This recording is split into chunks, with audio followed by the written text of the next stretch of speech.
What's going on, everybody? It's David Allen, Common Threads podcast here with an incredible friend of mine, Brian Teyssier.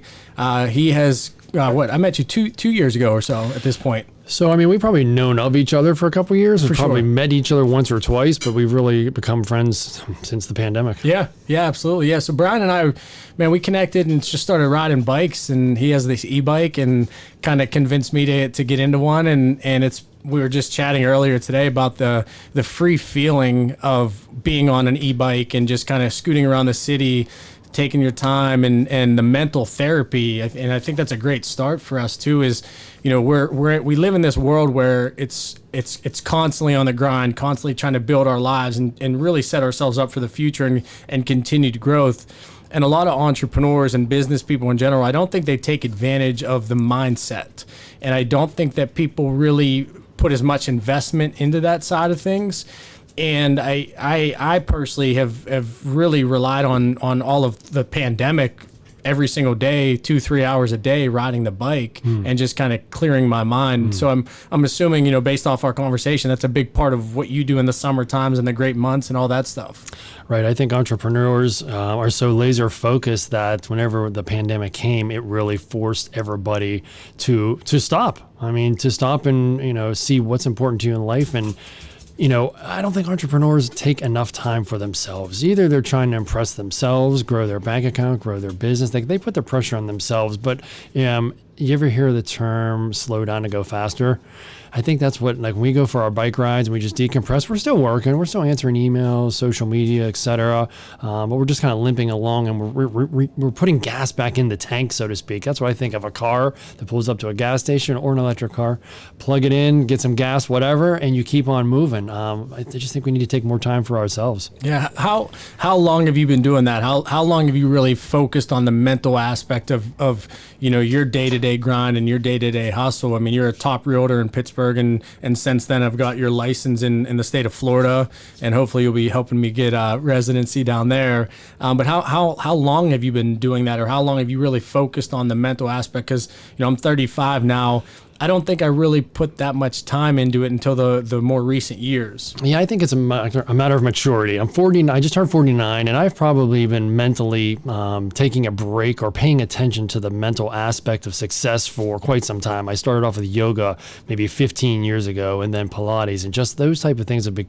And it's funny because whenever you learn something, you kind of get introduced to it. So you may just scratch the surface a little bit of learning it. And then maybe you put it on the shelf for a while. Like, I go to a lot of conferences, and there may be something I've heard, but I wasn't ready to implement for a while. Same with this mental reset that we're talking about. So I learned about it years ago, and maybe I just did a little bit. And then as I slowed down, as I got older, I came back to it and like, there's more to it. Maybe I should explore more of it. Now, granted, there are some 20-year-olds that are already well in tune with that, but it seems like my generation, you know, that's a sign of weakness. In a generation before me, like my parents, they never admitted any of that type of stuff. For sure. Right. And then as just like anything that gives you a little bit of success, a little booster, you look into it more and more. Okay, it's no different than tracking your leads or tracking where your money's going or whatever. Oh, this marketing's working, I'm going to put more money into it. Oh, mental relaxation, a little bit each day is working, I'm going to put a little bit more into it. And I get, I'm not sure what the word is, but people that don't understand me, an older generation, like maybe my parents, and maybe even some clients sometimes that haven't gotten in touch with the mental relaxation, and look at me like, oh, you're not working every minute of the day? Why not? Well, you need to take a little bit of a break. Sure, I sleep 6, 7, 8 hours at night, but I'm unconscious. If I could be conscious and I don't meditate, but I just kind of decompress. Bike riding is, even though we're physically doing something, that is a major decompression. I mean, you're seeing this beautiful city of Pittsburgh that you just can't see it that way if you're walking, jogging, or driving a car. Yeah. It's, well, the point you brought up, which I think is a great talking point, is the generational changes, right? Our folks' generation is just far different. And if you're not working the minute you wake up to the minute you go to bed, you're lazy, or, right. You know, it's so crazy. And I do think when you mention the younger people, that some of them that are in tune to this, I think that's because of the social media side and the amount of education that there's out there. And it's now being groomed for those to be part of the process now. Right. where our folks' generation that wasn't part of the process, you were considered weak. You were considered not as talented, or you weren't working as hard. And I've learned through this whole process of building a brand and building a business from nothing, is that every aspect of your body, mind, spirit, whatever it is that kind of drives you is super important. And then the days that things get really, really tough and really, really challenging, those days are crucial to help you get through the bad times like that. Right, absolutely. And you have there's so many tools you have to rely on to be successful. And I use this analogy a lot, especially since I'm in real estate. Let's just take a house, for instance. There's just not one main component that makes the house stand. It's a multitude of components that equal success. The success is the house being able to stand there for years, decades, sometimes in Pittsburgh, centuries. Yep. And that is, you have a foundation, you have framing, you have sheathing, you have exterior wrap, you have drywall, you have paint. All this stuff forms together to create success, which is a house that is standing to protect a family or whatever. So it's not just grinding, and we hear it, and I say it, and grind this, grind on. Maybe I need to, I'm reflecting right now, I'm kind of learning something about myself, is maybe I need to start pushing the slowdown. The pause, because we want the younger generation that sees us successful to understand that we're not just grinding all the time. And that's kind of the image I want to portray for the younger generation. Oh, Brian grinds all the time. But I want them to understand, and that's why I post a lot about bike riding, is we do take a minute to reset, and that prevents burnout. I rarely burn out with how much work I actually do, and that's because I take so much time from myself. And I've learned that from somebody else. I've seen other successful people that have taken, I'm like, you don't work all the time. You take all that time. How do you have time for yoga? How do you have time to mentally, okay. Then I tried it and I was like, wow, this actually works. And you and I connected. We talk about it. We're like, we don't have a problem taking a couple hours off and going on a bike ride on a 70-degree day. Yeah. And I think that's the big part about enjoying what you do. And that allows you an opportunity to continue to enjoy that, which then allows you to work harder, work smarter, and be more strategic with what you do. And yeah, we may have taken today at 2 o'clock to 4 o'clock or 5 o'clock, 2 to 3 hours of personal time. But now we're here at 7 o'clock and we'll be going home answering emails. And there's really no downtime, because even when we're riding bikes, you're still thinking about business. You're still thinking about life. We talked about going to Miami and the next stage for both of us and some changes that we want to have and take place. And that's part of building. Right. That's a big, big part of building, because you have to visualize things to conceptualize that as well. You've got a dream. I mean, we were talking about Miami, moving there. That's a dream. And if you don't have that dream, you're not going to achieve it. But that's actually the beginning, the hatching of a plan. And we have to now nurture it. Right, exactly. So let's talk a little bit about your background, real estate. One thing that I really wanted to get you on here and talk, obviously I have a marketing business, which and we help a lot of businesses grow. And ever since you and I connected on social media a couple years ago, I now see a lot of other people that are realtors mimicking the same style of work that you do, which in my eyes is great, because you're setting a foundation for it. And I'd love your opinion on it. My thought process behind that is just like mine. Look, there's other suit companies. I just want to continue doing everything I can to be the best, at least in my opinion. And I don't care what anybody else does, because I'm not judging myself against them. It's me versus myself now. It's me versus myself in 10 years and 20 years and so on. So, competition's great. It's cool to see that other people are doing things that it makes you look good, because, hey, you, in my opinion, you're the pioneer of that, especially in the Western PA region. And even I was watching your vlog the other day, and Chris, who my creative director, was just in here, and he's been on me about doing more content and things like that. And I still haven't set the time to do that. And I've wanted to talk to you about that. And maybe that's, another bike ride conversation that we can have, so I can really dive into that. I don't utilize that enough. Where my skill set is really building brands and businesses and trying to figure out the network side and expanding from that capacity, putting less focus on the day-to-day of me building a personal persona, which I'm trying to figure out what's the right path for me. So, I have all these people that I know that have big followers, and there's people on TikTok now that are making money. There's people on YouTube making money off their followers. So I often have that fight with myself. Like, am I not investing enough time in continuing to grow my personal brand, but I continue my thought is that I let the suits growth sell my personal brand, and it's a slower organic play for me. So I love what you do, and I'm interested to pick your brain a little bit on that. What triggered you to start doing that? Was there anything that you saw specifically that said, hey, I need to go this route, or was it just you wanting to be different because you are different? Right. So you hit a lot of things there that I want to talk about, and that is whenever you become successful by doing something that a way that nobody else is doing, everybody will eventually catch up and copy you.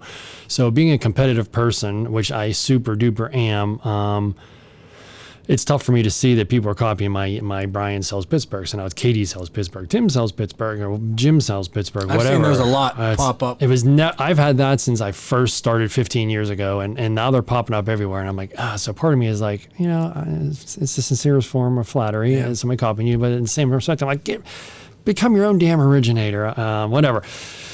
But I have a couple coaches, and they told me that whenever you start something that nobody else has done, it opens a window, and that window immediately starts sliding closed. And how big that window opens is the level of effectiveness of whatever it is you just started. So I started doing video. I'll never forget the first time I started doing social media, Facebook, 10 years ago. I posted a sold photo with me and the client, and man, I got crushed. Everybody's like, no kidding. What the fuck are you posting that for? Who does that? Why would you do that? And whenever you're a pioneer, you're doing things you don't know why you're doing them. You're going left when everybody else is going right because something inside of you says go left. And if you're competitive, that competitiveness will pick up as soon as you start making a left and you slow down and you go from 2 miles an hour to 0 miles an hour. That competitiveness will pick you up and go from 0 to 10 mile an hour, and it'll take you where you need to be because now somebody's told you can't do it. And anytime a competitor is told they can't do something, they figure it out. So I've been just shooting first, aiming second, and trying to figure out how to make the aim and the actual shot work out. And a lot of times we fail. That's how you learn. But a lot of times things come out, social media, Facebook, Instagram, and then agents started doing that. And it does piss me off that they're doing it, but I can't stop that. Right. But what it does, and I didn't know this, that I figured out is because I'm competitive, and God help me if I ever lose a competitive edge, I would sink. I'm like, shit, okay, they've gotten here. They're equal with me. I've got to do something to get here. So then I started doing listing videos. Then they started doing listing videos. Then I started being in the videos and talking. Then they started being in. I'm like, what the fuck? Stop it. You can't keep doing that. And now I'm doing these commercial movie style videos, and I don't know what's next. But the point is, when people catch on what you're doing and start doing it, it pushes you to become better. And you become better, I can only speak as a realtor, for your clients when you're constantly being driven to go further. There's a lot of realtors I see that stop and they get overtaken and then they cry and they wonder they don't have that competitive edge. Right. Again, thank God for that competitive edge. Well, and that's the best thing about it, in my opinion, is there are certain people in life that you won't stop. And it's not, I want to continue doing this because I want people to look at me. It's, no, I want to continue doing this because I want to continue to be different, because I am different and I feel that I have the skill set to keep doing that. And then as you do that, you start carving out this lane that becomes your little bit of a niche. And I think that's exactly what you're saying, is that's what you've maximized. And in the suiting world, it's very similar, right? It was one of the most competitive industries you can get in. I didn't have a tailoring background, didn't have a suiting background at all, didn't even know anything about clothing, except I wanted to make a couple bucks off friends, and that's what started it.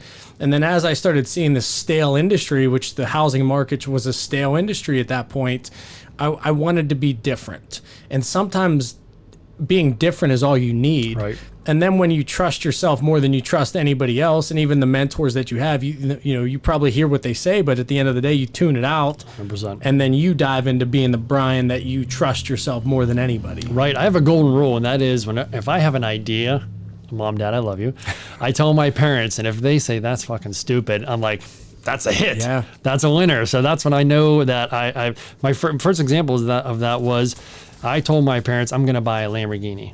They were like, that is the dumbest thing I've ever heard. And I wanted to buy the Lamborghini to have the Lamborghini, but it was a whole plan that I had hatched about trying to break into the luxury market. I had coaches and they couldn't figure out how to get me in the luxury market because Pittsburgh's not very luxury, first of all. So I looked and I watched, listen, social media is the spice of life. I mean, You touched on it in the beginning. In our generation early, if you're on social media, you're an idiot. But now it's taken over. And it is this. I've learned so much from social media. We've met through social media. I've made money through social media. So I see all these local Pittsburghers with Lamborghinis, McLarens, Ferraris. I'm like, if I just roll up in any old car, I might get to talk to them. They're probably nice people. But you're going to get a level of respect and they're going to want to be with you if you're on equal ground. Right. So I bought the Lamborghini with the sole intention, the sole purpose of not enjoying it, but was to get in the same airspace as other people that have these type of cars, because they're typically not poor. They probably have a luxury house. Never hard sold them. Here's my business card, blah, blah, blah. I just made sure my Instagram was very robust with success, going back to that 10 years ago when I posted that first closed listing sale that everybody said I was an idiot for doing. So I have that on my Instagram. So whenever these people meet me, see I have a Lamborghini, and then go to my Instagram and they see I close a lot of houses, it's the soft close. In a year, 2, 4, 5 years, they need to buy or sell a house. And I'm telling you, I've made 6 figures easily over my car friends, and I didn't take advantage of them. I provided a fantastic service that I'm highly coached to do, and I don't feel guilty at all. So that was kind of a plan. I'm not even sure how we got on. No. This is, dude. I love this opportunity to talk with you, and because now we could talk about things that we chat about and other people can hear, right? And I do think there's so much value that we bring into this. In our conversation earlier about, if going to Florida and me looking at higher end cars and then trying to get into that network of people. And I was talking to someone earlier today, and actually Amber, I was talking with her, and was kind of saying, hey, here's what I want to do and here's my next steps. And I specifically said, if I buy a car that, say it's $1,500 a month, whatever it may be, it's a lot for a vehicle, right? But to me, I would rather take that extra $1,500 a month and put it towards a vehicle instead of putting $1,500 into 401, because I think that return on that vehicle is going to be 10 to 100x what that 401 would be in that time frame. And I bet you talk to any financial advisor, you talk to anybody else, they're going to say, David, you're absolutely fucking crazy with that. That's okay from the everyday person or the conservative individual, but I'm a risk taker. Right. I prefer taking risks because I'd rather get the $1,500 a month car and fail versus putting $1,500 into the 401 and having that money down the road, because I trust myself more than I trust something just sitting there. I want to control it. Right, it's a marketing tool. I mean, it is a source. It's actually perfect. So, I mean, I get to enjoy the car. You get to enjoy the car, and it's a marketing tool. I mean, I could spend money on flyers, which I get absolutely no enjoyment out of saying a just listed and just sold car. I can tell you that. I may get nothing off of that, but that car, that suit, that portrays an image to your clientele. I mean, like if I hire a home inspector and he rolls up in a minivan with a ladder strapped at the top with rusted out wheel wells, I'm going to be a little uncomfortable. And people try to tell me all day long, oh, the image doesn't matter. What you drive doesn't matter. It doesn't matter if you don't give a shit on what you're trying to attract. If you're trying to attract shit, congratulations, you got it. If you're trying to attract a luxury consumer, if they roll up in that minivan, say I sell a $2 million house and my buyer hires the home inspector, I refer to him, and he rolls up in that minivan, he may be great, but I'm gonna be like, oh my God. Versus a company like Pillar to Post, which I use, and they have uniforms and uniformity and all that. I mean, it gives a professional image. And I guess that's kind of what we're talking about, is a professional image. If you're an entrepreneur, no matter what your product is, whether it's you or your gear, whatever, you want to look the part. You want to look professional. I mean, yeah, there's the Millionaire Next Door book and all that, but those guys are different. Right. We're selling an image. You're selling an image. I like working with you because of what you have here. I like your office here. I like the picture behind you. I like the jacket. You sold me clothes that, again, I had no need for just from your Instagram stories. How many times have I DM'd you like, I need that. I want that. Let me tell you, I'm not looking for a pink zip up at all. It wasn't in my need factor. Yeah. But you provided something I didn't even know I wanted. Yeah. So perception versus reality, I think, is a great talking point. And there's a couple different ways that you can look at that. A lot of people say you have to fake it till you make it. I think that's bullshit. I think it's be credible until you make it. And the perception will come with that credibility, because they're all strategic moves that you make as you start building your book of business from realtors, or a suit business. You're trying to build that network up. It's about putting yourself in the right position to let people judge you based off of what you're actually doing, but you also have to have the credibility, and you also have the establishment there. And in the marketing world, we always talk with our clients about matching luggage. Your website needs to match your social media, which needs to match the quality of clothing, which needs to match the boxes that you ship things in. Same thing with you.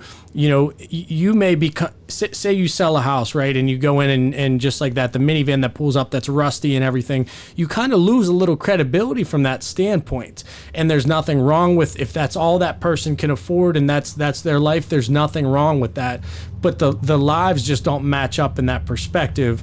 And as you're trying to build a different network, and as you're trying to add different clientele to your portfolio, you need all those matching luggage pieces to talk to each other, because if not, there's going to be a leak in the flow of things, and it's going to end up hurting your credibility. And as much as people don't want to admit that, people pick up on those things, whether it's they do or it's subliminally, they remember those things. Yeah, right. And you know what? You'll never know. Yeah. People make a decision. I mean, as a realtor, I'm sure I get passed over all the time, and I'm sure I get selected all the time because of what I have out there. I tell people this all the time when they ask me why I'm successful, how do I use social media? You know, people are Googling you as a realtor. I can only speak as a realtor, and to see what you have done. So if you don't have a robust profile, if you don't have a robust presence on social media, the internet, and they've been saying this for years, they're just going to pass over you, to your point, and you're not even going to know it. Right. Like somebody may have dropped in on your RE/MAX website, looked at it, went to Instagram. Oh, you don't have a profile? They passed on it. You missed a lead, which you're paying money for over here to catch a lead, and you don't even know. Yeah.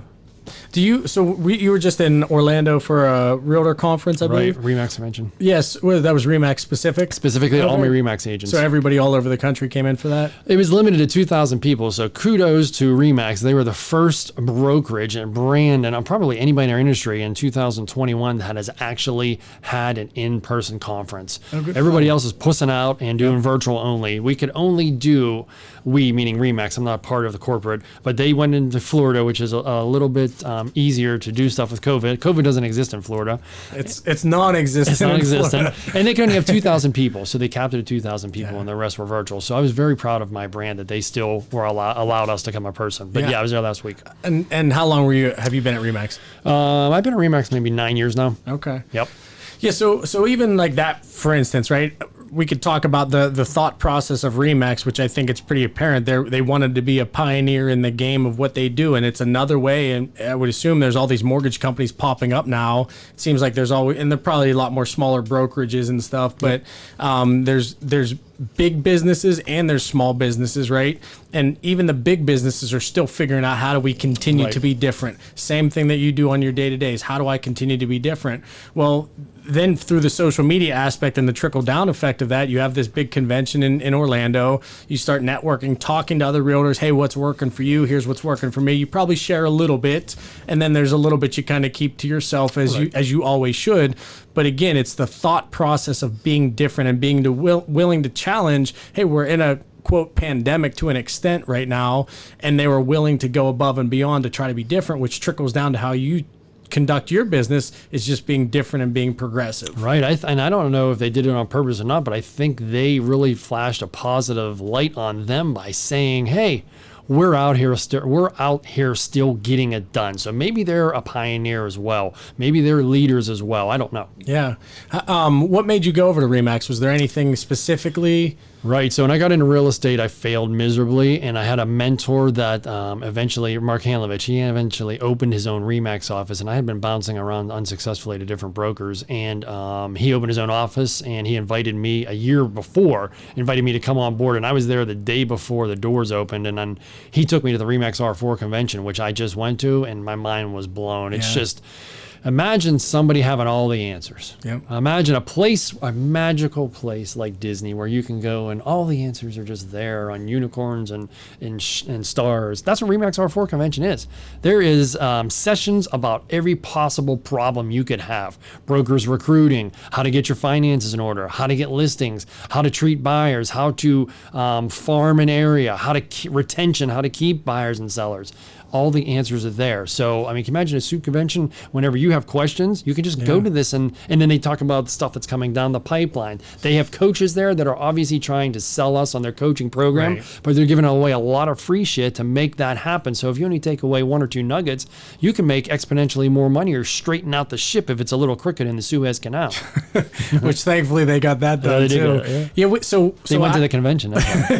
So other than COVID, every year in the fall there's a big convention in Las Vegas called Magic. Nice. And I mean, I'm talking, there's 15 to 20,000 people across the world that all go. It's a massive, massive convention.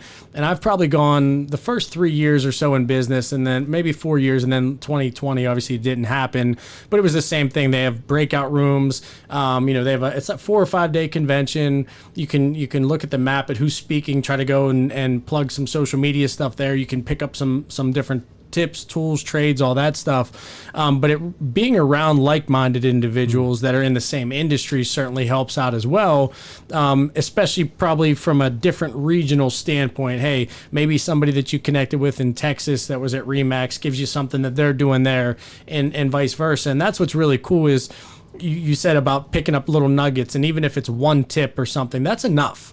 And sometimes, you may invest whatever the expense is to go travel somewhere to be around or to soak up knowledge from people. You don't have to know everything that they do, and you really shouldn't want to know everything that they do. My goal as I try to continue to get better is just learn a little bit every day.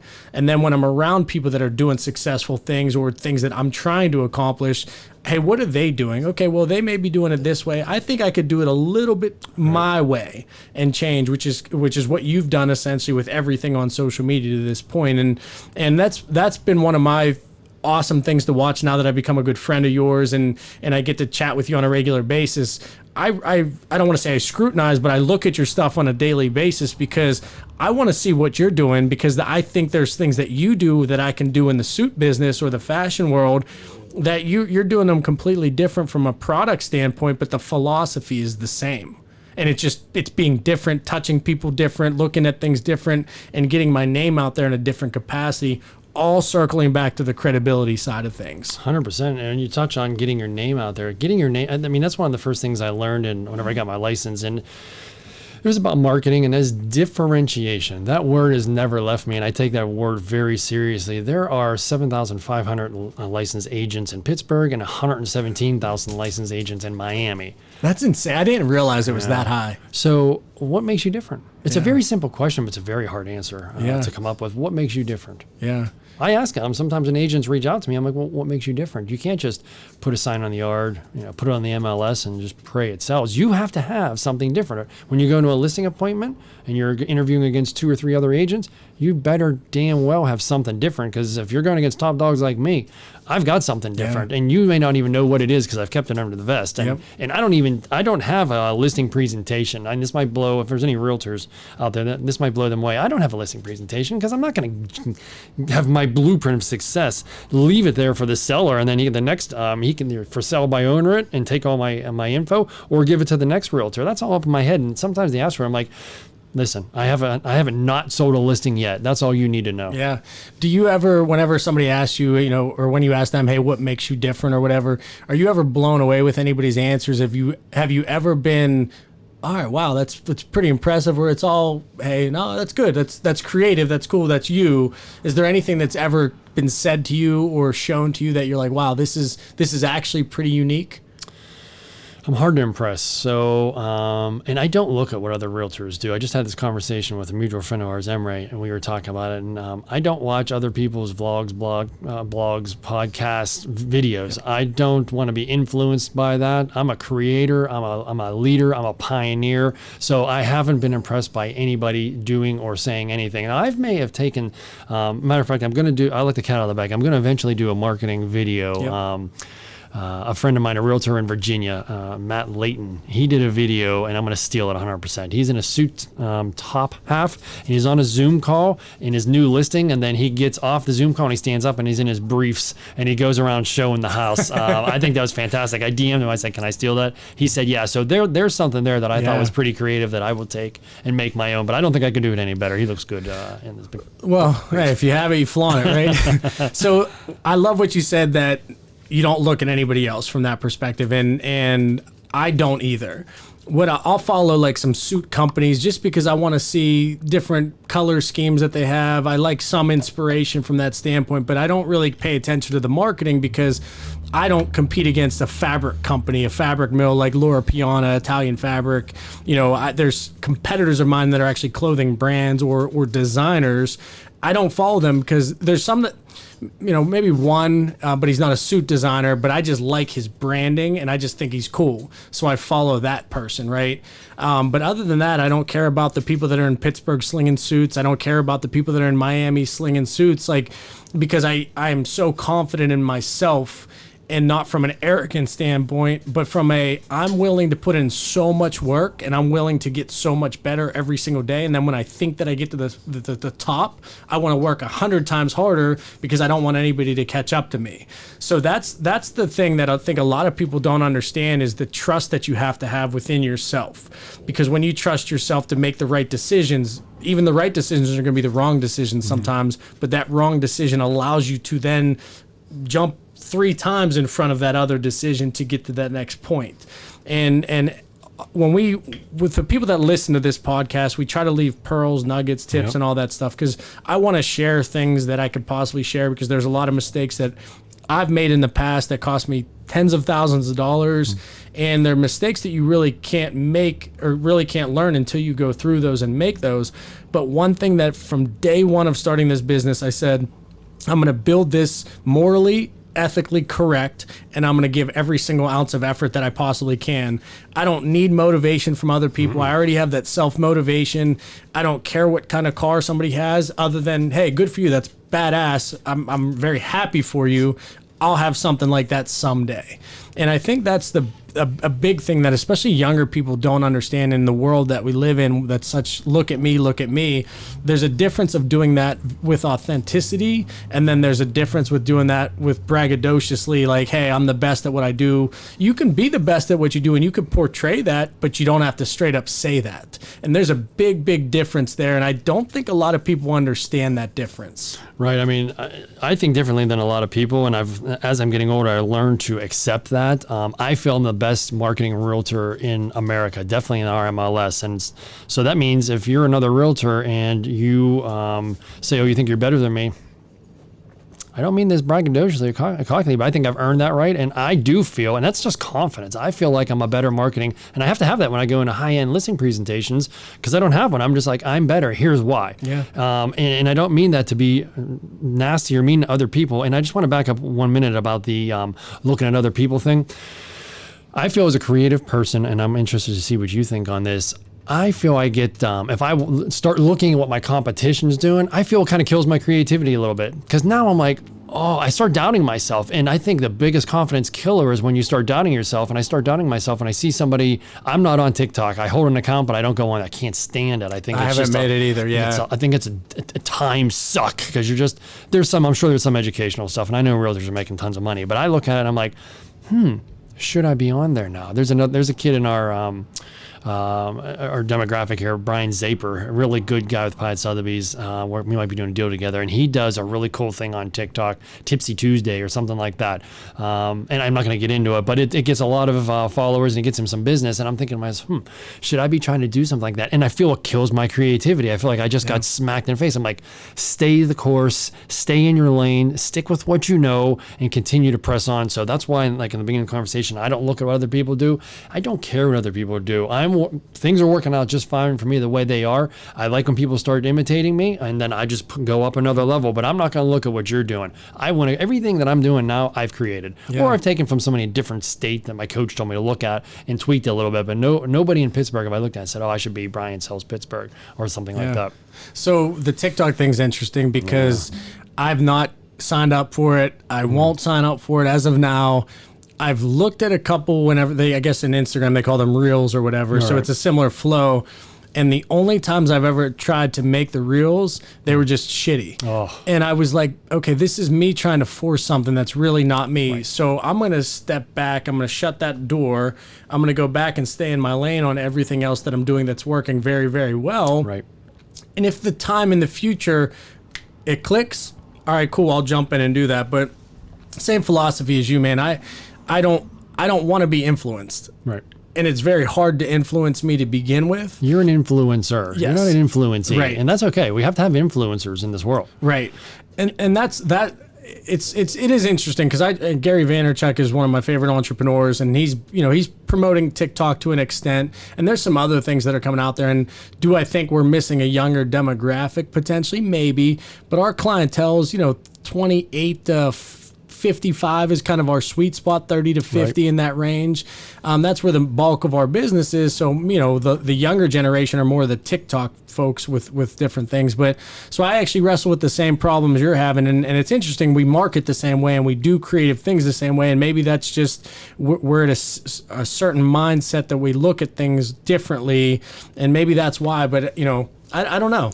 I think the reason why we're not uber successful, we're not billionaires. I think the reason why we enjoy some success is, for instance, we looked at TikTok, Reels, whatever, I'll lump it all together, and we tried it and it didn't work out. So what I said to myself is, I'm losing a revenue stream there.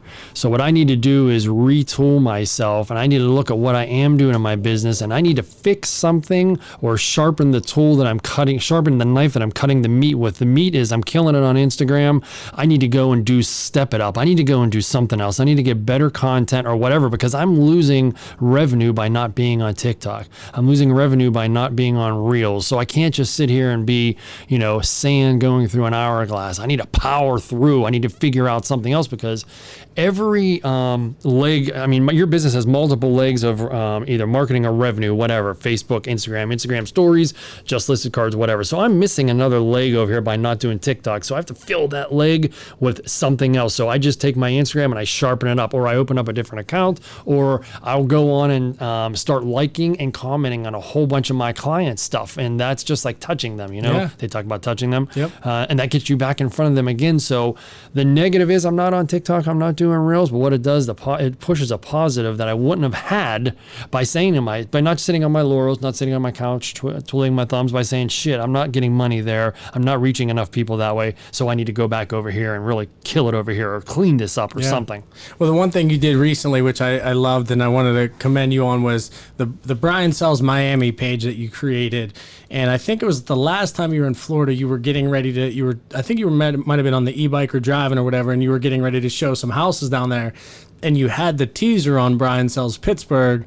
Hey, I'm not going to show the content on this page. I'm going to show it over there. And I'm like, fuck, man, now I got to go to another, which I follow both of those, but I was like, now I got to go to another page and look at this.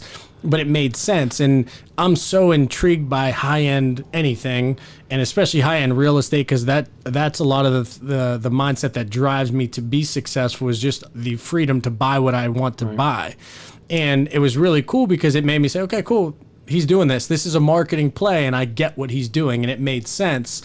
So kudos to you, because I see that you're doing these things, and I see that you're making these moves, and it's working. Right, and you're always trying different stuff out. I could have failed with that. Maybe I'm failing and I don't even know it, because what you do is when you add another step into the process, you have fallout, you have fall off, you have people that aren't going to come over. And guess what? Those aren't the people I'm shooting for anyway. The people I'm shooting for, it's a filter, if you ask me. Right. It's like a coffee filter. It brings that nice coffee water down through, and those grinds that I wasn't going to do business with, they can stay grimy over there. Yeah, throw them away, because it's time to move on. And so that's a good point with the following and people that are interested in what you're doing. Right. And I always tell people this, at the end of the day, I work with a lot of celebrities and athletes, some with millions and millions of followers, and my Instagram following, I think I just hit 8,900 or something like that, which I'm very happy with. I'm very cool with that, but they're all real tangible followers. And we're getting ready to launch a protein bar in June.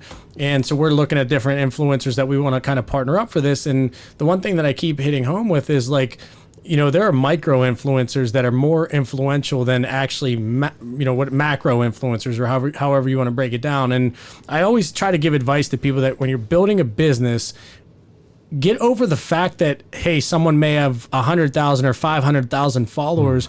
That doesn't do anything for you. I want the followers that are going to convert, that are going to share, that are going to talk about me, that are going to think about me. And when it's time to sell a house, they need to think about you. When it's time to buy a suit, they need to think about me. And I think a lot of the problem with it a lot of the times too is, especially with females that have large followings, a lot of it are just perverted men that just want to look at a girl that's taking bikini pictures all day long, and that's all they post. For the record, I will sell a perverted man a house. As you should. Come on over, as long as you're legal. I mean, not doing anything super creepy illegal. Brian at BrianSellsPittsburgh.com, Brian at BrianSellsMiami.com. I like perverts. And then we'll bundle a suit in there as well. We So can do that. it's all good. But it's crazy Right. because I think we've groomed ourselves into this pigeonhole of like, hey, that grunting is not Brian, by the way. That's his beautiful dog Picasso who's running around. But I think that's the problem with social. No, you're fine, man.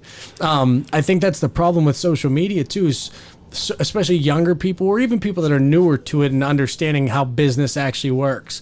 Followings are bullshit. Right. It really, really is. I want the tangible people that are good people in a network that want to help. And there's a big, big difference, man. I would trade all the followers in the world. I'd give up 1 million followers if I had them for 1,000 or 10,000 that actually could change my business direction. Right, and there's on social media, there's so many opportunities to buy fake stuff. Yep. You could buy fake likes, you could buy fake followers, etc. So I always tell people that are just getting into Instagram for real estate, I don't even know how many followers I have. I have no idea. Some people monitor that shit. I don't even look at it. I don't know how many people like my stuff. Maybe that's bad. Maybe I should know my metrics better. I don't know, but I don't put as much into it. There's the immeasurable is how many DMs do I get over a calendar year of somebody saying, "I saw you sold this house for $700,000. I have one coming up. It's going to be a tough sell. I see you already had success. So would you come?" And I have come, like we call them, come list me's. Yep. I don't have to interview. They already did the research, man. I mean, I can't even say this enough. You are out there. I mean, really, you shouldn't even have a listing presentation. If most everybody has Googled you to find out what you're doing. And if you've already gotten the call for the appointment, they already know more about you than you're going to tell them in that listing presentation. So I get come list me's or come represent. People ask me, hey, can you take on another buyer just from Instagram? And it doesn't matter if I have 30,000 followers or 7,000 followers or 2,000 followers. Just like if you had an open house, you're never judged by how many people come through the open house. It's, did you have any interested parties? And it's never 100% of people that come through. So for definition for me, the listing presentation you keep saying, can you define that a little bit or explain that? So listing presentation before the internet would be super important. That would be whenever I come in and bullshit you on why you should list me. Have me list your house. I'm awesome. I'm the number one. I've sold 14 in this neighborhood. Here's what I do. I do drone stuff. So some people still need to see that information, but it's all out there now. People can go on your Instagram, your Facebook, your LinkedIn, your Zillow, etc., and see, do you have professional photos? Do you have drone photos? Before that internet wasn't available, so you relied on me as a seller. I think it's such a ridiculous process of it's almost like I'm going on an interview for a job. Before the internet, I could have told you whatever the hell you wanted. So what kind of employee are you looking for? I need somebody to come in early and stay late. Oh, I come in an hour early and I stay an hour late. Then you hire me on and I'm just a normal person. Yep. Like a listing presentation before the internet, I can come in and be like, I could lie to you. I'm not saying realtors did that. I'm sure they did. Oh, I sold 50 homes in this neighborhood. Oh my God. What is important to you in a realtor? Communication. Oh my God. I call my sellers once a week, blah, blah, blah. But now, you don't even need a listing presentation because it's all out there. So that's what one is really. So is that whenever is essentially whoever's selling the house, they schedule a time or a day where it's just constantly throughout that day they're communicating with potential realtors, or how does that work a little bit more? Is there a different flow behind that? What I'm not sure what you're talking about. So say I'm selling a house. Do I contact X amount of realtors and, hey, I see what you're saying. On this day, this is when we do that? Or everybody's different. Like I said, I have come list me just from Instagram, and that is they don't call anybody else. They don't call anybody else. They've looked at my social media and they're just comfortable with what I'm doing and what I'm saying. And that's why I just don't post stuff that I'm doing. I actually get in front of the camera and I show people what I'm doing because I don't want to bullshit them. I show them closings. I do Instagram stories from inside the closing so you can see that I'm doing a closing. So there are still some sellers out there that just get off on the process probably. And maybe they have no power in their daily life or their job and they want to, it's happened. They have us come in and they grill us and then they hire us and they treat us like shit throughout the entire listing, the time of the listing until it gets sold. I have one like that now. I can't stand working with that person, but it depends. It's all over the place. Most of the time, Anna DeFranks agrees with me. She's a realtor as well, and she said if I know I'm going against other realtors, I don't even go. And it kind of goes back to what we were just talking about earlier is I'd rather spend my money in that R8 or that Lamborghini versus pissing in the wind with a just listed or just sold card or trying to sell a suit to somebody that only wears leisure wear. I can spend my time better. I can be on my bike clearing my head. I had a gentleman reach out to us, I think last week or 2 weeks ago, and he was just calling about pricing and information and all that stuff and was telling me how he's, got promoted and whatever. And, hey, here's the pricing, here's the product. And then he asked, do you do any deals? And I'm like, no, we just don't. My time is valued. Krista, who works with me, her time is valued. Our deal is that if you buy off of us, you're going to look really, really good and you're going to be very, very happy with that. If you need a $50 off or $100 off, then we're probably not the right company for you, because for 5 years when we've been building this, every ounce of energy we put into every single suit. And I have to often tell Krista too, is like, look, it's not surgery. If something comes back and it's off a little bit, we'll fix it. There's human beings making the product. It's never going to be perfect, but we're going to get pretty damn close every single time.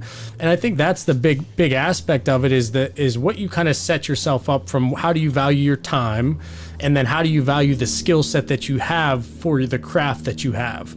And for me, I don't want to go back and forth on things. Here it is, and this is it, take it or leave it. And in the beginning, I used to let people bully me around. Hey, well, how much is that suit? Well, we started at $600 at the time. Well, if I buy 2 or 3, can you knock it down? Okay, cool, yeah. And I did whatever I could. And then I remember the transitional phase when we got rid of our $6.99 suits and then went to $7.99 and so on. And we started changing things around. And there are different phases in business too, right? I'm sure a new realtor that's coming out, they probably have to eat a little shit in the beginning stages, which I'm sure you probably had to as well. You tolerate more, you let people push you around. And then when you establish the brand, the skill that you have and who you are, look, your time is so important, and time is the commodity that we all have the same of. And I know it's cliche to say that, but it is. And if I'm going to invest my time, like we talked about, doing these showings, and you don't get a sale from it, you lose out a lot more than the dollar value on that house. You lose the happiness that you had for the time of doing something, the mental frustration, the mental clarity that you could have possibly had. So I think there's so much that goes into a transaction more than people realize. Right. I mean, and back to your point about asking for deals, if you have to ask the price, you can't afford it. Yeah. Right.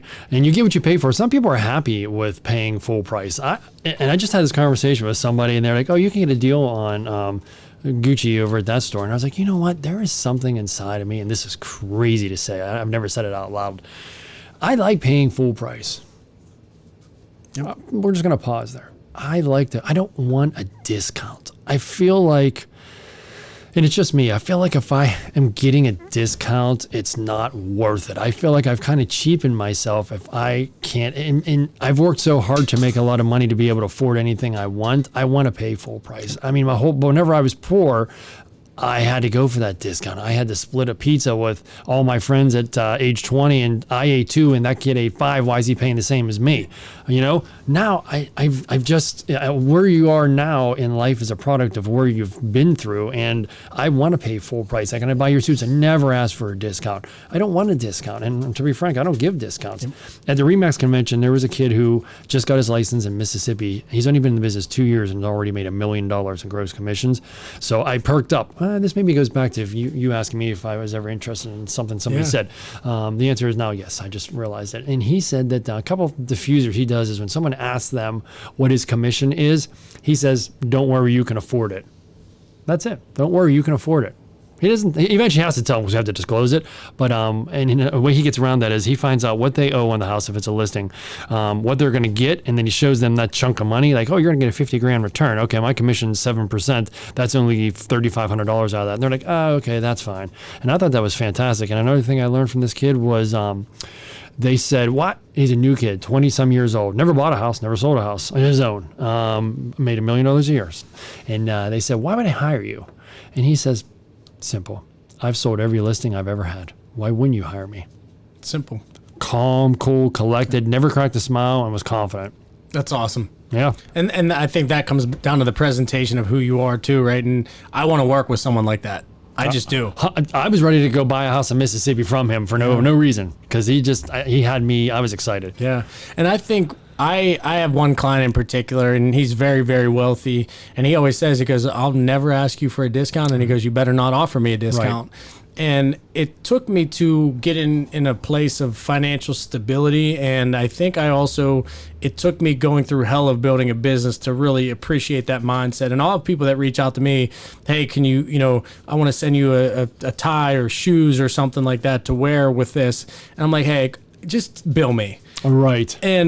And where my thought process goes into that is, one, I don't like owing people anything. Right. I hate the feeling. It's uncomfortable. I don't want to feel that somebody could dangle a carrot over my head, because everywhere I got is on my own. Right. Now, there are people that have helped me out, friends that have supported me, which I greatly appreciate all that stuff. But at the end of the day, if that person didn't do something, I still would be doing what I'm doing. Right. And now I try to really coach people, and especially my team that I work with is like, hey, help people out, provide a good product, provide a good service, and if someone needs to buy some, pay full price to them, because that $20 that you could save, or that $100 that you could save, I can guarantee you, for that person that you're taking that money from, if it was a discount, hurts them more than that $20 discount that you got, right? 100%. I tell you, man, the amount of people when I started this that wanted discounts and all that stuff, then what happens is I discount a suit, okay? Well, then the suit comes back and needs alterations. People don't think about that. Alterations cost me money.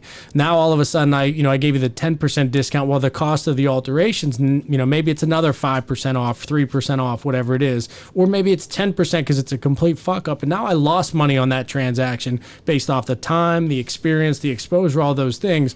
So I recommend strongly to anybody out there, be willing to pay full price for something. And it's not hey, we all want something for free. Human beings, you just want to feel taken care of. But the way you feel taken care of is literally by supporting somebody else and understanding that your situation, if you can't afford something, just don't buy it. Don't try to keep up with the Joneses to put yourself in a position that's not really a comfort situation. Make sure you're okay to be in that spot to do the transaction or whatever. But if someone's building a business, building a brand, or just selling something of theirs, a house, they work their ass off. Right. They bust their ass to get in that position to be able to do that. I can guarantee you're going to keep a longer lasting relationship and a longer lasting friend by shying away from any discount questions. Right. That stuff pisses me off. There's sometimes I do get discounts from my friends for a business, and the first thing that comes out of my mouth is, you didn't have to do that. I'd rather just pay for it. Like, for instance, there's this thing, my group of friends, whenever we got to dinner in Florida, which you have yet to experience, is we all try paying for dinner. Yeah. You know what I mean? So we've gotten so freaking savvy that when we walk in the door, we slide our credit card to the person that's taking care of us before the meal's even done. Yeah. I mean, it's kind of a discount, but my point is, I don't know what my point is. No, it makes sense. You see what I'm saying? Yeah. It's not being cheap. It's not trying to get something. It's trying to give something. Yeah. I feel good whenever I can buy dinner, a $2,000 dinner at Nusret for a table of 10. Yeah. And let me tell you, every single one of them remembered that and thanked me exponentially. Well, I think the big difference with that is, as well, is when you surround yourself with like-minded individuals, there's not the leeches out there that are, hey, I want my hand out, or I'm going to alligator arm it this time when the bill comes. And I know the group of friends obviously very well. And I just was in Florida with Bobby recently, and I had to go and I went to the restroom. You did it. And then they're looking over. They're like, "Why are you talking to the?" Congratulations. And I ended up trying to pay for and I did pay for it, but they don't need anything from me. No, they can afford the dinner. That's for sure. Yeah. For me, it's about differentiation. So I may have been the poorest person at the table, but damn it, they're all going to remember that I stepped up and paid that bill. And whenever it comes time to buying or selling a house, or even if they don't start using me, and it's going south and they realize that I'm a top realtor, they'll remember that I bought them that dinner. So it's not a measurable marketing tool, buying that dinner, but it has dividends that will come back. Yeah, and that's something that's really important for me, is I don't ever want whatever you want to call it, whether it's the karma, the mojo, whatever it may be. And a lot of the stuff that we built our business and brand off of was philanthropic ventures, or just doing good or helping people. And, I had this one quote friend of mine a couple years ago. He asked me to connect him with somebody that was a limo driver. He had a limo shuttle service or whatnot. And my person that I knew was connected at one of the major, like Milan or something like that in South Point. And they said, "Hey, can you connect me with so-and-so? I want to, excuse me, I want to put them in touch with the CEO or CFO of this company. And I was like, yeah, that's great for sure. Well, then I find out 3 months later that the guy that I knew said, hey, I'm only going to do this if you give me something in return. And I was furious because that's a disgusting quality and a disgusting trait. You just don't do those things. You connect that person because you have the connection there and you trust them that they're going to represent you properly. I think that's the most important foundation. Right. Now, by connecting that person, their businesses are going to flourish. You're going to help another entrepreneur. You're going to help another business person. And then you're going to help somebody else you're connected to at that larger company. At the end of the day, your name isn't going to get erased right away. It may be a year, 2 years, 6 years, something's going to come back to you. And if it doesn't, you have no idea how much you helped connecting that small business to that large business. And there's something in there that's so valuable that's probably my number one tip for business is you do things that you should just do because they're the right things to do if the person you're connecting represents you to the full capacity. I'm all for not connecting people if you don't think they're going to play the game right and be a good connection for that networking tool. Right. There's a lot of people that ask me to do this or do that, and if I don't know you, I don't know you. I'm not willing to put my name out there for you. 100%. I can't because if I don't put my name out there, or if I do put my name out there and it's something bad happens, I can't live with that. Right. And there's a lot of times where I'll pass on giving a referral. And I feel bad, and they kind of look at me like, wow, I thought you knew everybody and knew everything. And I'm just like, well, I don't have a good referral, and I'm not willing to stick my neck on the line for somebody. Just GTS, Google that shit. Yeah. And that's another thing too, is that's the simplicity of the world we live in is there's opportunity to figure stuff out. Right. And if they're upset about that referral not getting passed on or whatever, if you don't know somebody and you're not comfortable doing it, you already know that you made the right answer because they're going to be frustrated, right? And they can't take the simple steps of using Google, which is the lifeblood of everything in today's world. Right. And I think sometimes saying no or I don't know is actually better. I mean, just think how many, like you talked about in the beginning, how you gave all those discounts on suits, and that was a bad business model, and Terrible. not a lasting business model. So had you had said no earlier, would you have been as successful as you are now earlier? We don't know, but that would have been the right thing to do in those cases. And so in kind of comparing my business over the years, when I was, the first 3 years in business when I wasn't operating the right way, we were, approaching, I think in year 3, we were approaching almost $1 million in annual revenue, and we were making money, but we weren't making as much as we could have been. And back in 2017, I switched over to my accountant, and ever since then, every month we would meet and he'd say, hey, here's the mistakes you're making. Here's where you need to clean up. Here's where you need to do this. And our goal was every single month, slowly make a change. The next month, make another change. The next month, or if the 2 months pass and you're still tweaking the first one, hey, let's focus on this before we implement more change. And just like any business, as the top line revenue is growing, your goal is there are businesses that do $100 million a year and probably net $1 million, right? I don't care if I do $100 million and only net $1 million. I could do $2 million and net $1 million, right? Absolutely. So the thought process behind a lot of startup businesses think that revenue is everything. Revenue is not everything. It's the amount of money that you make. And it's the same thing that there's a lot of memes going around on social media now about, it's not about how much you make, it's about how much money you keep. That's right. How much money you don't spend. Yeah. And so there's an interesting dynamic. So if you're out there starting a business, you're trying to get things up and running, focus on a couple things. One, I would certainly say, hey, obviously you want to focus on the top line revenue because you want to just have a litmus test of how successful you are and how much you're getting out there. But the value in that is creating the larger margin. And you also have to know that maybe the trajectory is it's going to take 2, 3, 4, 5 years, maybe 10 years, right, to start seeing that margin open up where you're making more money. But you have to make sure the direction that you're going is in the right direction. If we did not change accountants in 2017, I would be out of business by now. And that's factual. I just got audited. I just got through it, thank God, this year. It was a $450,000 audit that said it was claimed extra income for me. That's a lot of money. Yeah. And so I think I would have to pay I think 20% of that or something along those lines. And my accountant, we had all this stuff. My last accounting firm that I used just basically classified as everything as income. So I had to pay another $14,000 to get my accountant. It was a very in-depth audit.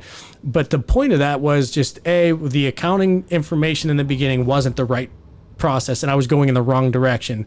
So keep an eye on the numbers, keep an eye on what's actually happening with your business, keep an eye on the direction, and make sure the money is profitable, make sure your time is valued, because at the end of the day, if you have the wrong recipe, you could have a great brand and a great product, but you're going to fail. All right, there's another lesson to learn out of that, and your new accountant is a coach.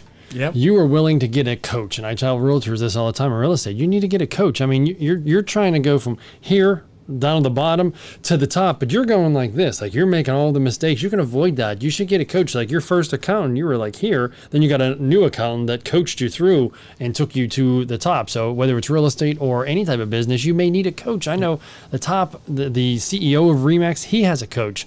I mean, we're kind of pivoting into coaching now, and I just can't say enough about having a coach. It's important. And last week I had Rocco Koza, who's my business attorney, on here, and he said when he got his business coach, his life changed immensely.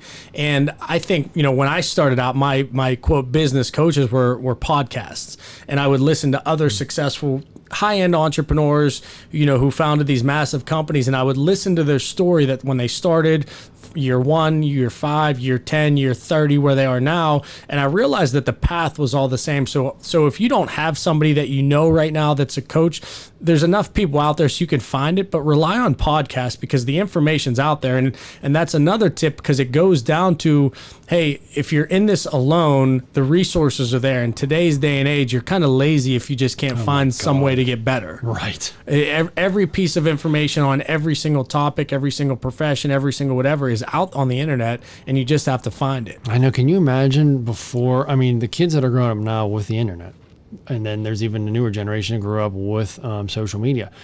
I'm going to harken back to a day when there was no social media to bounce ideas off. Anytime I have a problem, like I just had a chef catered an event for a video I'm doing on a new listing. I just put it on Instagram. I mean, Facebook. I knew it right away. I need a chef. I had 30 some comments.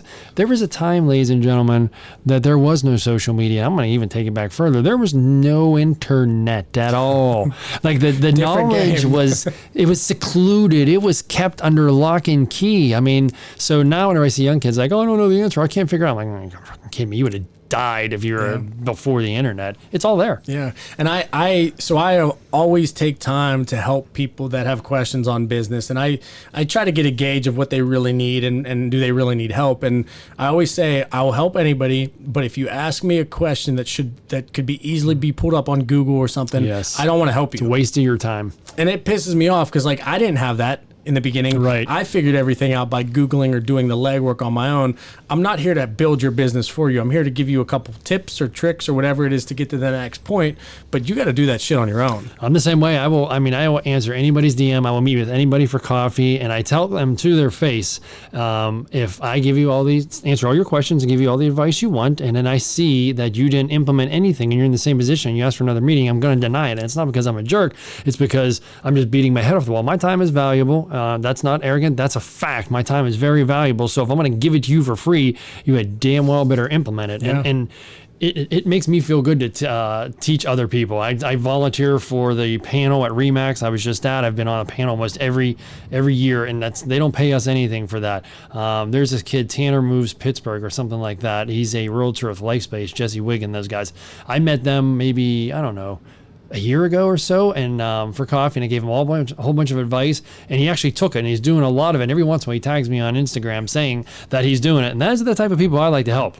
No, those are the people if they call you at whatever time it is, you'll make sure you fit time in as soon as you can.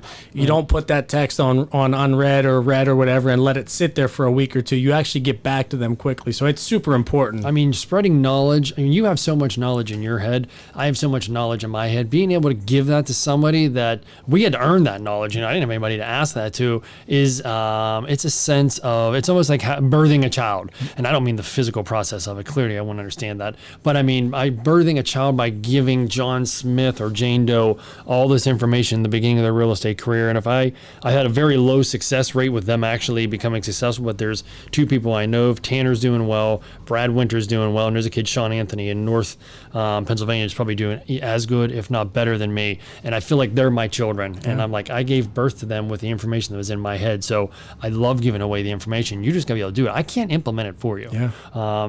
We there was something I just released to my office in an inner office Zoom call where to get a Zillow review, I created a domain name on GoDaddy that says www.write-to-Zillow-review for bsp.info, and I send this out to all my past clients. They click on it, it takes them right to Zillow so they can write a review for me, making it very easy. And I had an agent ask me, well, how do you do that? And I just didn't answer. You're just gonna have to figure that out. Yeah.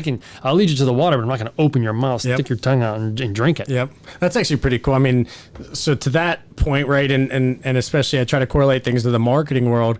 We live in a day and age where I think 7 seconds or 5 seconds or something like that is the attention span, because there's so much that we have, right? And everything that we do when we build landing pages or different things for our clients, when we're doing marketing campaigns, our goal is to simplify the amount of distractions from A to Z, right? And okay, here's a landing page for your drywall company, okay? Every time that page moves, there needs to be something clickable that takes me to the end goal. Okay, you want to know more? Okay, now there's more. And then at the bottom of the more page, hey, this is the call to action there. So to what you did, you simplify that, right? I don't want to hey, can you give me a review on this? Well, let me send you the link that says all you have to do is click it. It takes you right to the review page. Hey, can you leave me a review? Okay, so now I have to go and I have to type in your website. I have to go to this. I have to find the exact spot you really want me to leave a review. And then now what? So now you just made me do all this work, which I'm the type of guy that if I have to do that, I just sits and I don't do it. Everybody's like that. And I learned that a long time ago in a conference. They taught me, and I didn't know I was doing it. The more barriers you put up, the more hoops somebody has to jump through, your success rate dives down exponentially. And that's the same with you and with me. If I have to jump through a bunch of hoops for something, I'm probably not going to do it. And if they can say to me, why didn't you do it? I'm like, listen, dude, you got to make that process a lot simpler. And I'll give you the example they gave me, and that's Amazon. We all get Amazon packages coming to our door. Sure, the price is great. The ease of navigating is great, but the best part, probably why the most Amazon packages go out, is you just got to slide a bar to the right. You don't even have to go to a freaking cart. You can just have it sent directly there.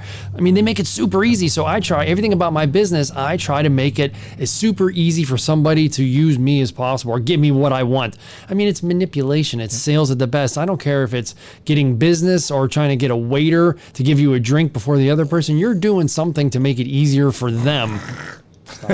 to make it happen. Yeah. So the housing market. Yep. It's been crazy, right? It's been crazy. I'll give you a little example. Our MLS, our Western Pennsylvania MLS, usually carries around 7,500 listings. That's an average. We only have 3,400, so we have half the listings we usually do, and that's a problem. You know, I'm not thriving right now because I'm a heavy listing agent. I like to list properties. That's where my bread and butter is. But if there's not a lot of listings to be had, my business is going to suffer a little bit. So I've been pivoting and trying to pick up buyers again. But buyers are tough, as we spoke about today, is because you're showing them 50 houses. You can't get the offer accepted, you can't get the offer in quick enough, whatever. So the real estate market is kind of, and there's in the RE/MAX convention, realtor organization put out a stat that there are the most realtors, licensed agents across the United States in every market than there's ever been. And we have a high failure rate because it is tough to get business. So you'll see that number come down. There'll be a shift in the market where a lot of realtors will fall off. But it's tougher than we make it look. Like we were talking today, this is spring. I'm usually running around like a chicken with my head cut off, but I only have a couple active buyers. And every time I get a listing, this is a good problem to have.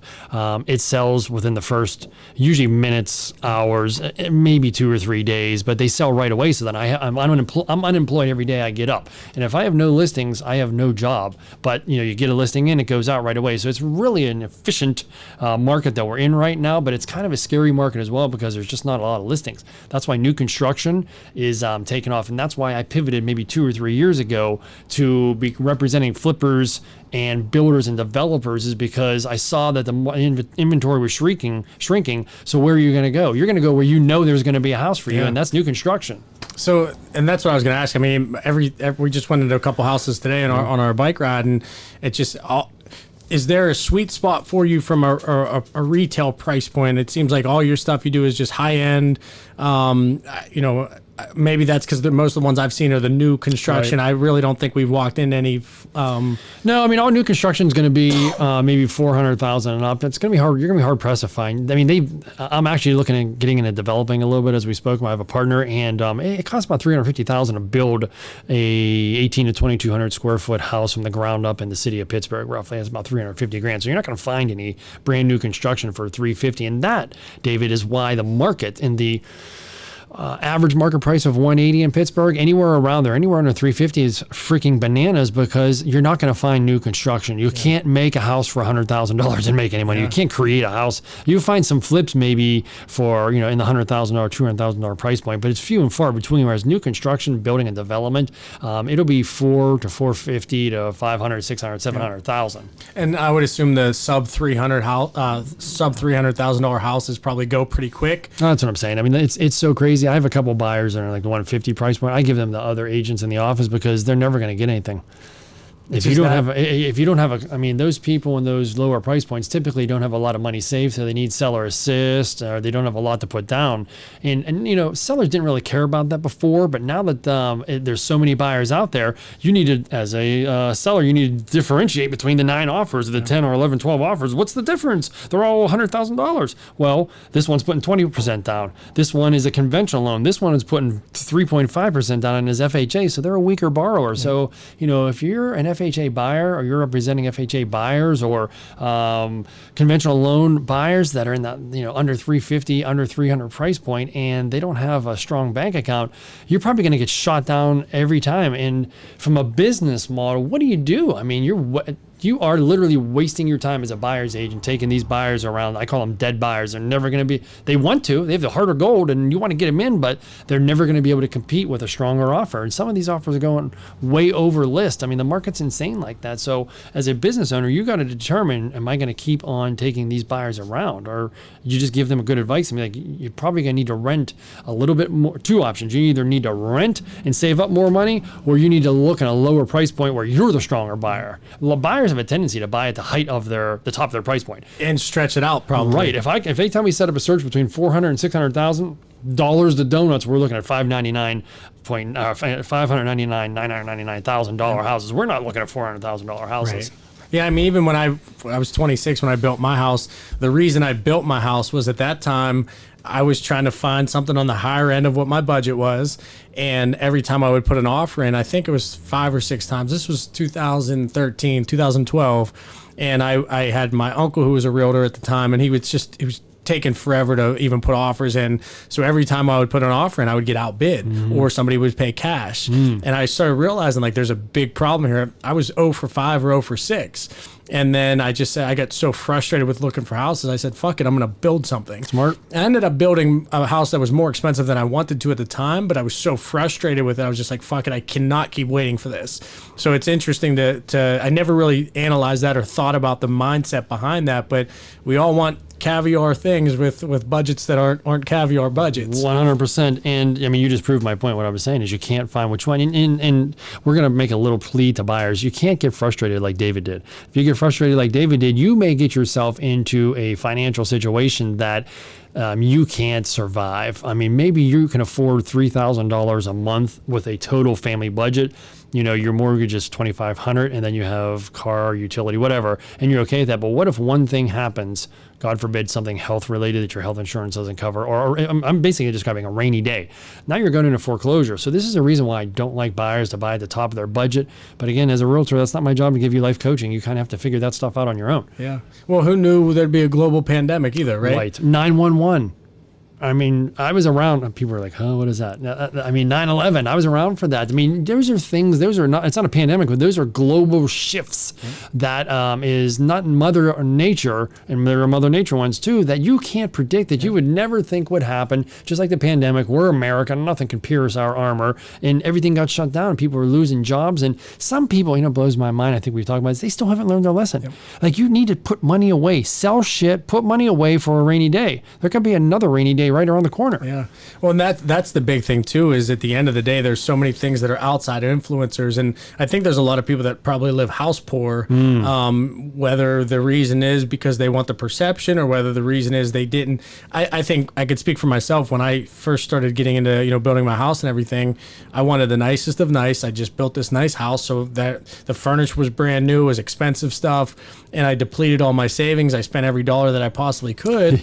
And, and then I went and then I went into business. And then so it was the worst time to do what I did. And fortunately it worked out for me. But, I think people really need to get a gauge on the comfort of their life and being true to their budget and just getting an understanding that there's outside influences. And this is not just with a house, it's buying a car, it's spending money on a new pair of shoes. Do those things really make sense? Are they worth it? Can I use that extra money for something else? And, maybe at that time in 2013, if I would have built a house that was $100,000 less and put a X amount of money more onto the stock market or whatnot, who knows what stocks I could have had in that could have increased the amount of revenue that I would have there. So there's, brace yourself to be smart. And I think we have to train ourselves as society and people to stop paying attention to the stuff that doesn't matter, because the things that don't matter don't matter.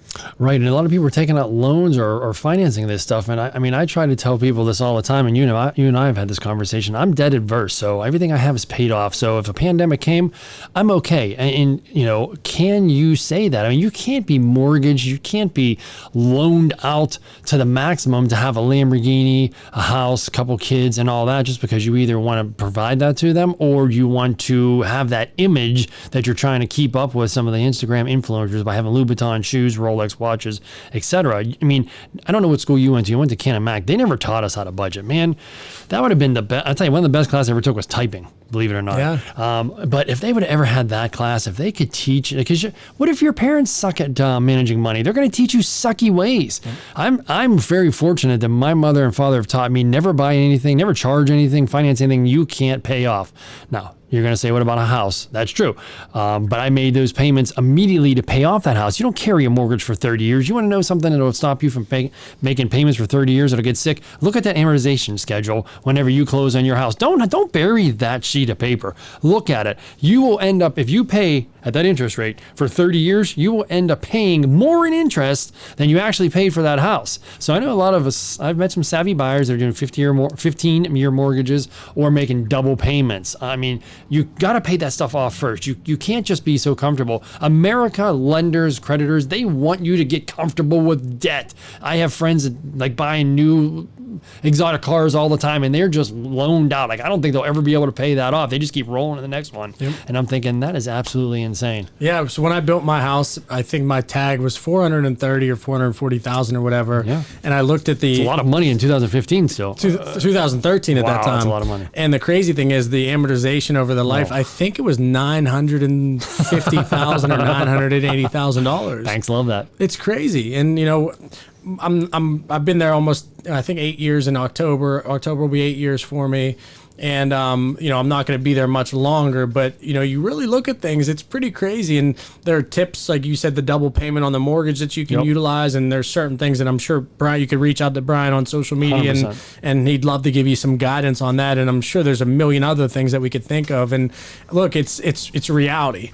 And we live in a world, again, that goes back to perception. Cut it out. Stop it. It's not worth it. Right. When you have the freedom, which I finally have now, and we talked about this today on our ride, like, it doesn't matter how much money I have the freedom to do what I want whenever I want at any time I want. Isn't that the definition of success? Isn't that what everybody wants? It's called a financial freedom. And that is whenever you have everything paid off or under control, and you have the freedom to just up and go wherever you want and it not negatively impact your budget. I mean, Josh Adamack does a great job with investing, and that's some of the stuff they teach about is paying everything off and being able to have money to roll into another business, being debt adverse. And if a pandemic comes up, like when the pandemic came up, I saw realtors hitting the fucking eject button, the panic button. Even my broker's doing Zoom calls, my other broker's doing Zoom calls, and I'm just sitting back twiddling my thumbs in Florida with a stacked bank account with no bills, thinking, if you motherfuckers would have just paid off all your shit instead of buying all this other crap when you had money,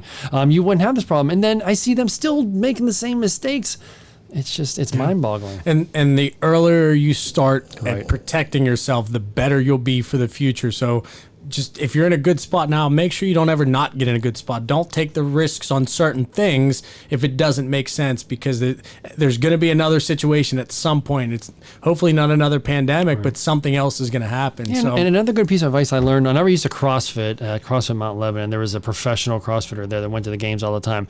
And I took a competitive class, and she taught us that she has multiple equipment. So if she has jump ropes, she has at least one more, preferably two more backup jump ropes in case one breaks. So now I have in my house, I have a big ass desktop computer. I have that's a PC, and then I have a laptop, which is an Apple, and I've got them different on purpose. I have an iPad, and then I have an Android phone. So I've had problems with the desktop, of course, when I needed to write an offer within 2 minutes. So I went over to the laptop. So what the point I'm trying to pivot to is have a backup plan. That's another thing she taught me: equipment backup plan, and have she had 2 backup plans. If she was going to do a WOD workout of the day this way, if it wasn't going very well for her, she had a backup way to do that. And if it wasn't going to work out well for her she had 3 different options: first choice, second choice, third choice. So you need to have you can't just be a realtor. Like, I'm also a little bit of a developer. I was a flipper before a realtor, so I can always go back into flipping. You have to have a backup plan. Like, you're multi-talented. You have a bunch of things going on. And even, let's just say you own rental properties. You're not going to make a ton of money from having one rental property. We have a mutual friend that has multiple rental properties, and this person has is well off, financially secure, and that's because if one goes vacant, he has a backup plan. All the rest carry it. So you have to have a backup plan. You can't just be one-dimensional. If you don't have a backup plan for equipment and employment, when something, a crisis comes, you may find yourself looking for that PPE or PPD. I don't even know what it's called because I didn't get any of it. Yep. So that's interesting. And look, Brian obviously is in the real estate, home building. That's his market, is the housing arena, essentially. It's the same philosophy for whatever business you had. Right. When the pandemic happened, we were doing, in the suit business, we were doing 6 figures a month. Then you fast forward to April, we did $1,200 in sales in April. Then what did we do? We said, okay, let's figure this out, because this is the real deal. This is happening. So then we ended up selling masks. I think we did $1.2 or $1.5 million in mask business in 8 to 10 weeks. That's and awesome. it was it changed the game. Now my suit business, I don't have to sell $1 a month with suits, and I make enough money with the marketing to cover my cost and then some. So I've put myself in a position now. It started with the suits. Well, actually, it started far before that with the necktie stuff, and kind of evolved into the suits. So everything that I've ever done in my business, my day-to-day life is laser focused, but keeping the peripheral open when I needed to. And to always be aware that if there was another opportunity to capitalize on some form of revenue that made sense, that didn't stray me away from that direct path, if it just was kind of dangling in the distance and I can reach and grab it, it was well worth focusing on. And I think it's the same thing to what you're saying, is you have to make sure that you're flexible, nimble, whatever it may be, because shit's going to happen that you don't have control over, and there's people that have lost their life because of that, and figuratively and literally have lost their life through the pandemic, because it really sucked everything out that they had, and they felt no purpose to continue or couldn't. Right. I'll tell you what, a good example of that is, I had an actress who's a realtor do a video with me yesterday, and she is in the entertainment business, like concert business, and one of the stage managers who used to make 6 figures, I don't know if it was a week, a month, or a gig, something, or a year, or whatever, but this dude made good money. He actually killed himself because of the pandemic. He's a young kid,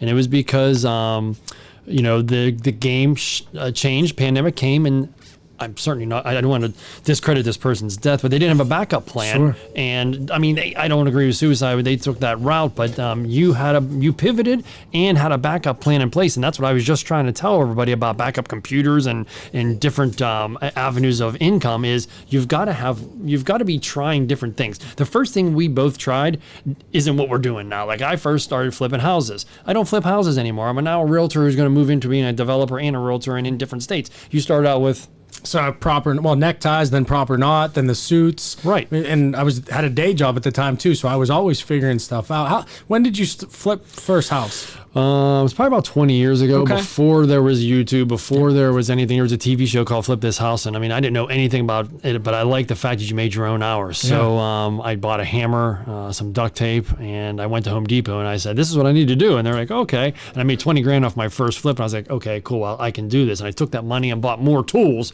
better tools to be able to do a bigger house at a faster pace with better quality. And I kept rolling the money back in the business. So I haven't had a mortgage in 20 years because most of the houses I've lived in while I flipped them, and then I sold it and I took that money. Eventually I went from taking out loans to flipping houses to just paying cash for it and everything that went into it. And again, no mortgage payments. So yeah. And the crazy thing about that is, right, whenever you make that switch or you make that pivot, whatever you want to call it, to change your business, to add another stream of revenue, when things go back to normal, you then get that additional stream of revenue. So now you've automatically created 1, 2, 3, 4 different ways to make money. And that's the power in that whole situation, is being flexible, being able to be a visionary to see things. At some point, whatever you built, whatever network, whatever money, whatever, that's going to come back to play at some point whenever the stars align. And it seems like now you're potentially getting back into flipping houses and developing and doing things of that nature.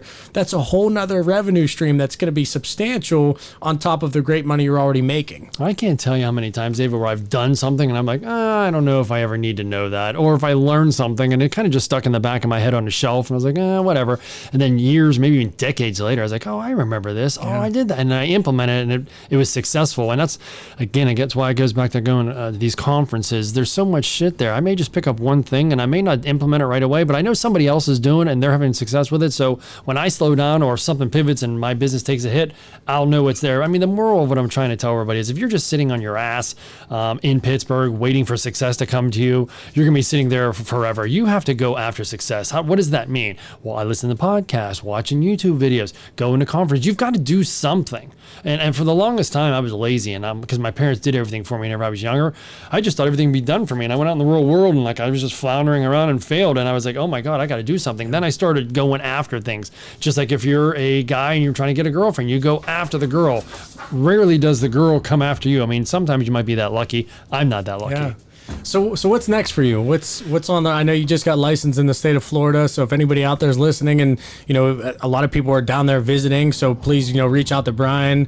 What's next? Potentially doing the flipping, realty in Florida. Obviously, you have your hands in a bunch of different things. What's next for you on the immediate horizon? Right. So the plan. I'm always planning my planner. So I've realized that in Florida, those realtors down there can sell $1 million, $2 million, $25, $30 million houses, and guess what? The commission is the same as up here.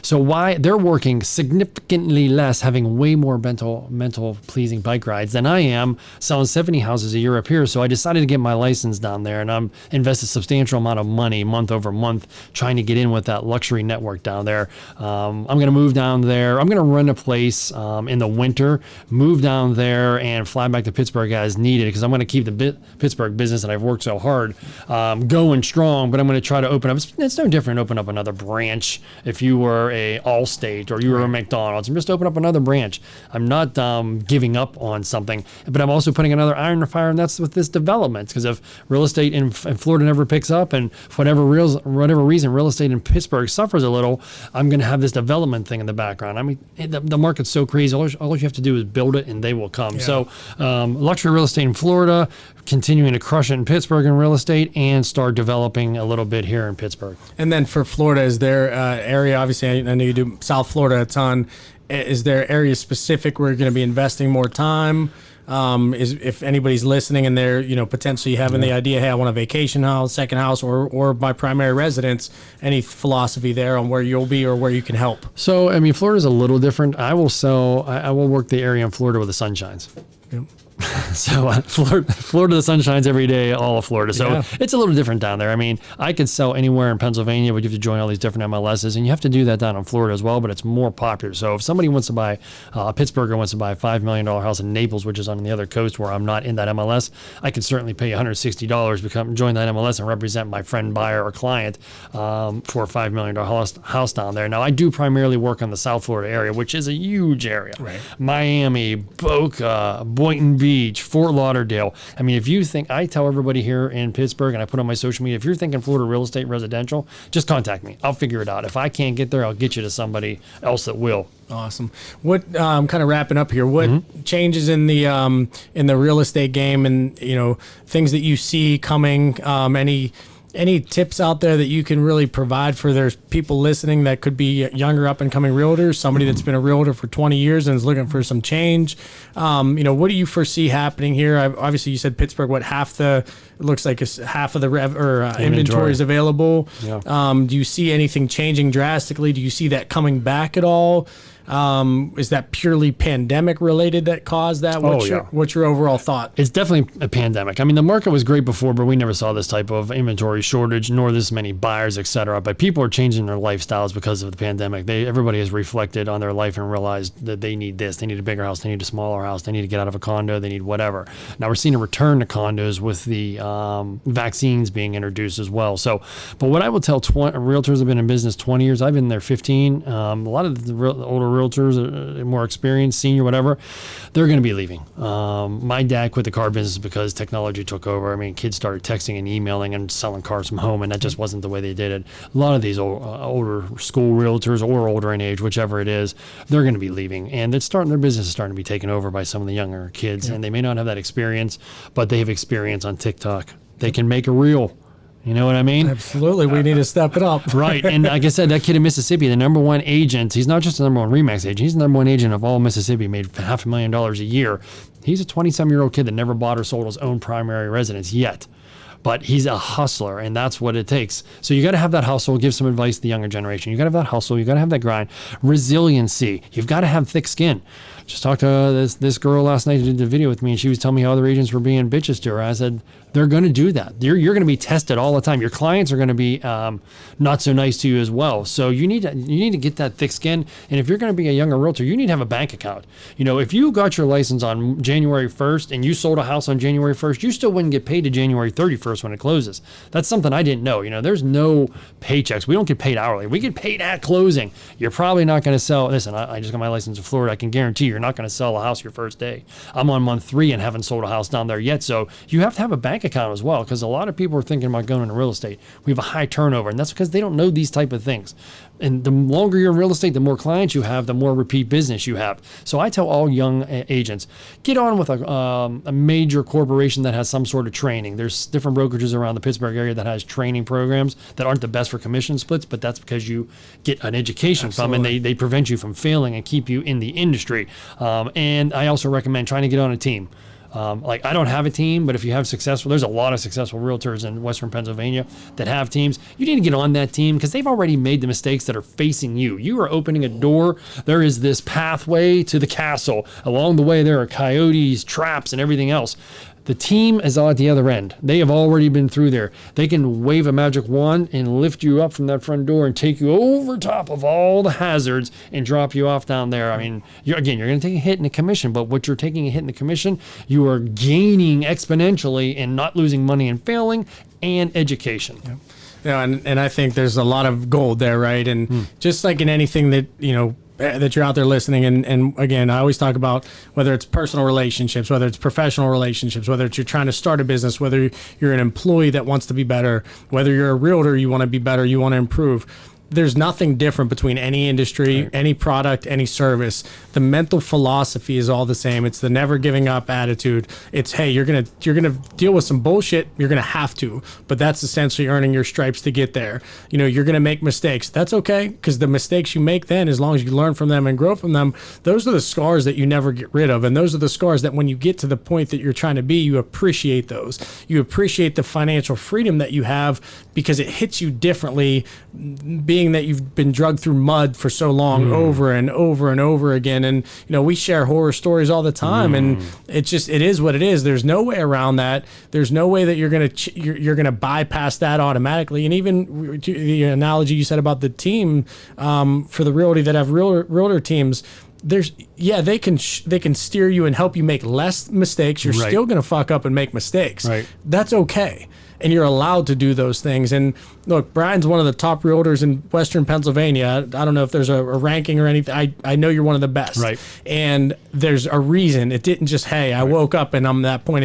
It's hey, you've been doing this for 15 years. It's consistency. It's over and over and over. And then it's, how do I continue to grow? How do I grow differently? How do I have another web out here to cast more revenue, create another stream here or there? So if you're listening, just keep going with everything that you're doing. Put yourself in a position to be successful. Put yourself in a position to make the least amount of mistakes as possible. But be okay with mistakes, because mistakes are good and they groom you to be a person. So wrapping up here, I mean, any quick pearls that you have, is there anything that you would say, hey, if I'm thinking about getting into realty or I'm just starting out, what's the 1-2 things that you really try to get off that, hey, this is the true foundation that's going to allow you to be successful? I mean, if we basically gave the blueprint on how to succeed. If you listen to this thing back and take notes, there's so many different nuggets we put out there. I'm not going to tell you the couple things that you should do. I'm going to tell you the couple things you shouldn't do. Don't become a realtor because you like touring houses. Don't become a realtor because you like looking on Zillow. Don't become a realtor because on House Hunters you picked the winning house that the buyer was. That's not it. I already told you. You got to have a bank account to. You're a business owner. It's no different than starting any business, whether you're selling suits, buttons, cars, whatever. You have to have a bank account to eat out of for X amount of months before you're going to realize a paycheck. And you've got to have thick skin and prepared to get beat up. That is what is going to make you tougher. You are going to get beat up if you're in the consumer or client-facing business. Those are just some of the nuggets. And we dropped so many good ones. I mean, there's no way everybody's going to go over everything we taught them and be like, oh, I need more. I've implemented all that, and I can't figure it out. No, there's a ton there. Yeah, this was awesome. This was cool because, again, our friendship, our relationship, and, we have these conversations on a regular basis. And I would recommend, if you're out there listening, find somebody similar to Brian and myself, or whoever it is. Make sure that you're sharing stories with somebody, talking with somebody that has similar goals in mind. And as you grow in life and as you become more successful, your goals change, your network changes, the people that you surround yourself with is going to change. And make sure that even if the people kind of enter or exit your life, it doesn't mean that they're bad people, or your taste, your wants, your needs, your lifestyle, all those things change. And Brian's become one of my closest friends in a short amount of time because we have a similar outlook on life. We have a similar work ethic on life. We have similar desires to be successful and to continue growing. And look, there's everybody for everybody at different stages in life. And as you grow and as you network and as you build businesses, those are all things you just have to be aware that they're out there. So where can everybody find you? We're going to put everything in the show notes for you, but just give a quick shout here on your Instagram handles, right, websites, any of that stuff that you may have. Yeah, so if you just Google Brian Sells Pittsburgh, it'll come up at Brian Sells Pittsburgh on Instagram, at Brian Sells Miami on Instagram. You can find me through David's social media as well, Brian Sells Pittsburgh on YouTube, Brian Sells Miami on YouTube. It's not hard to find me. Awesome. And honestly, if you guys are looking, Brian does some amazing marketing videos. It's just, he's doing things different than a lot of people that I've seen. And it's really cool. It's inspired me to kind of think outside the box and try to be different. And I'm still trying to put my finger on where I need to go with this. And that's the great thing about having Brian in my network, is just him challenging me without him even knowing that he's challenging me, because I want to be the best at what I do, just like he's one of the best at what he does. So I appreciate you being on, man. This was really awesome. And we'll have many more conversations here in the near future. So appreciate you, brother. Thanks for having me. I appreciate it. And anybody, if you want to take me out for a cup of coffee or DM me or whatever, I will get back to you. And it is me. There's nobody on the other end of my social media or anything else that's not me. Awesome, guys. Don't be a stranger. Definitely reach out to Brian if you need anything. And then any business information, any questions for me, please reach out as well. Appreciate you guys, and we'll talk to you next week.